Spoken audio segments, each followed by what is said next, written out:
Question number 19 देखो, इस question को स्टार्ट करने के पहले कुछ जनरल बातें मैं थोड़ा सा कर दूं, बता दूं। देखो, संपत्तियों की जो खरीदी और बिक्री होती है वो विनियोग की प्रवृत्ति में आती है। हमने अभी लास्ट क्वेश्चन में पढ़ा था, ठीक है।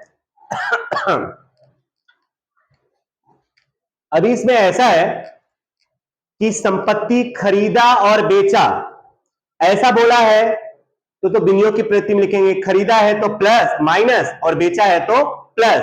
लेकिन 19वें सवाल में आपको खरीदा और बेचा ऐसा नहीं दिया हुआ है। आपको गत वर्ष की संपत्ति, गत वर्ष का मूल्य और चालू वर्ष का मूल्य, ऐसे दो मूल्य दिए गए हैं। अब उन दोनों पर से आपको अर्धघटन करना है कि संपत्ति को खरीदा है कि बेचा है। देखो, सिंपल सी बात है, अगर संपत्ति की कीमत ज्यादा हुई है इसका मतलब खरीदा होगा, और संपत्ति की कीमत घटी है इसका मतलब बेचा होगा। देखो, कोई भी संपत्ति कब बढ़ती है? जब हमने खरीदा होगा तब। मान लो हमारे पास एक मोबाइल थी शुरुआत में, अब हमारे पास 4 मोबाइल है, इसका मतलब संपत्ति बढ़ी ना, तो हमने खरीदा होगा कि बेचा होगा?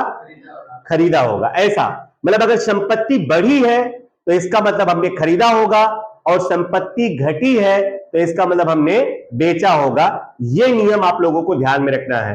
तो देखो, मैंने यहां पे आपको नोट लिख दिया हुआ है 19वें क्वेश्चन में। संपत्ति में अगर वृद्धि हुई है तो इसका मतलब हमने क्या किया है? खरीदा है। संपत्ति क्या की? खरीदी। और खरीदते हैं तो क्या करते हैं? माइनस।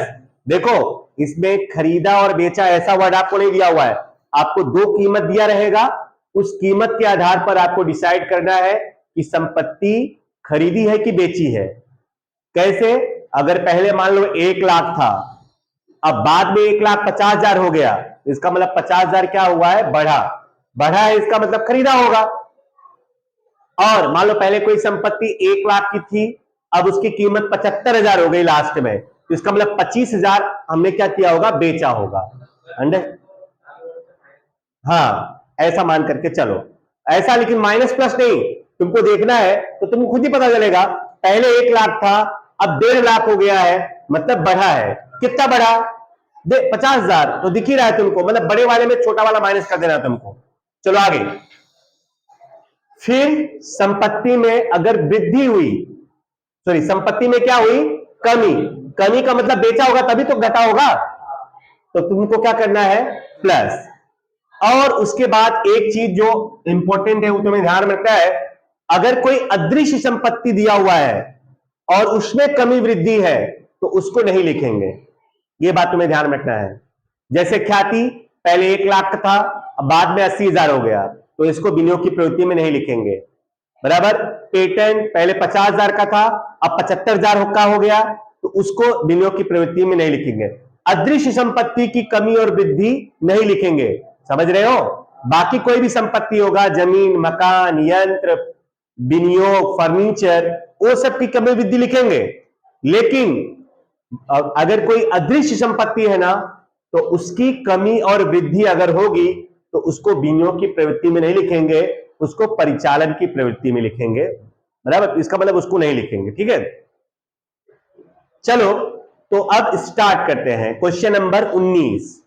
तो आप अगर देखोगे क्वेश्चन नंबर 19 में, तो आपको दो अलग अलग साल दिए हुए हैं, 31/3/17 और 31/3/16। तो 31/3/16 जो है वो गत वर्ष है, और 31/3/17 जो है वो चालू वर्ष है। तो चलो, 31/3/16 पहले प्लांट यंत्र कितने का था? 7,20,000 का। अब कितने का हो गया? बढ़ा है कि घटा है? बढ़ा है, इसका मतलब हमने खरीदा होगा। खरीदा है इसका मतलब क्या होगा? माइनस। याद रखो, बढ़ा है तो माइनस और घटा है तो प्लस। तुम इतना ध्यान में रखो, संपत्ति और रोकड़ का उल्टा संबंध होता है। संपत्ति अगर बढ़ी है तो रोकड़ा क्या होगा? घटेगा, और संपत्ति अगर घटी है तो रोकड़ा क्या होगा? बढ़ेगा। तो चलो यहां आप लिखेंगे प्लांट यंत्र।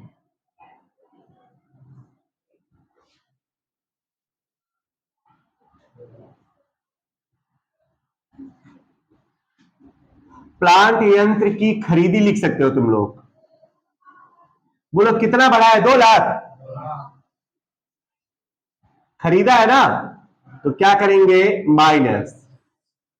उसके बाद प्लांट यंत्र पर घिसाई, उसको काट दो। घिसाई ये कोई संपत्ति है क्या? घिसाई तो नहीं आएगा, उसको काट दो, वो लाभ वो परिचालन में आएगा। ख्याति, ख्याति तो अभी थोड़ी देर पहले मैंने बोला नहीं आएगा, उसको काट दो। पेटेंट, पेटेंट भी तो अदृश्य संपत्ति है ना, वो नहीं आएगा। लेकिन इस क्वेश्चन में आएगा। क्यों? क्यों आएगा? क्योंकि लास्ट वाली लाइन पढ़ो, वर्ष दौरान कुछ पेटेंट का विक्रय किया है। तो अगर सुनो, खरीदा या बेचा अगर स्पष्ट बोला है तब आएगा, और अगर सिर्फ कमी और वृद्धि दिया है तब नहीं आएगा। बोलो ख्याति के बारे में कुछ बोला है कि खरीदा या बेचा? कुछ नहीं बोला है तो नहीं आएगा।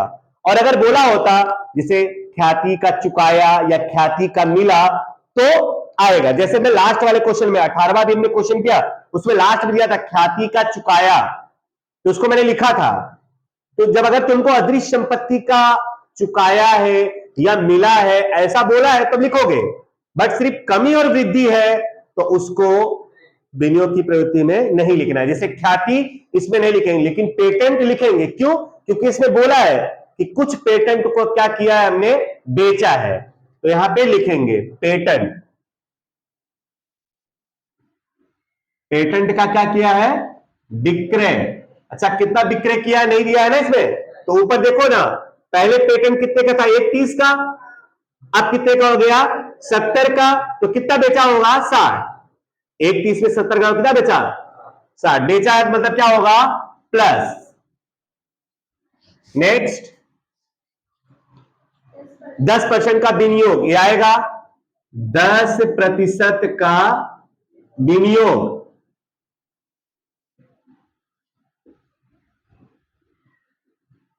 बढ़ा है कि घटा है?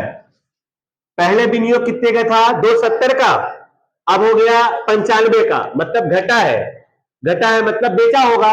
बोलो कितना बेचा? 270 में से घटा दो 95, 175। बेचा है ना,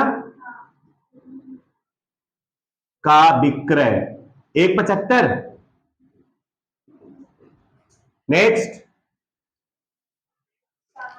सामान्य इनामत आता है क्या विनियोग की प्रवृत्ति में? मतलब बिन चालू संपत्ति में आता है क्या? नहीं आएगा। लाभ हानि भी नहीं आएगा, इक्विटी अंश भी नहीं आएगा, बैंक लोन भी नहीं आएगा, चालू दायित्व भी नहीं आएगा।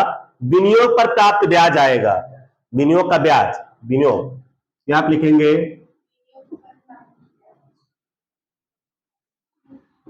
विनियोग पर प्राप्त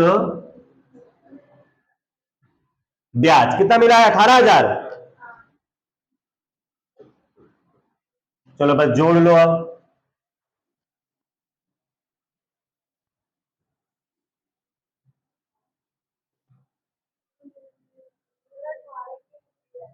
क्योंकि दिया है ना ब्रैकेट में, विनियोग पर प्राप्त ब्याज 18,000।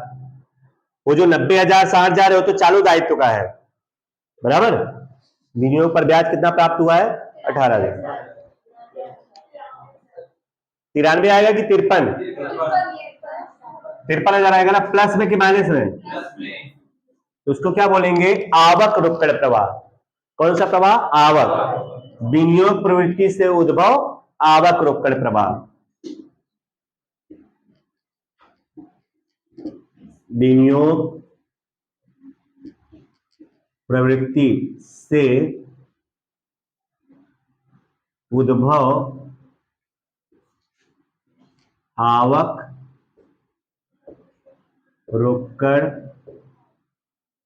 प्रवाह।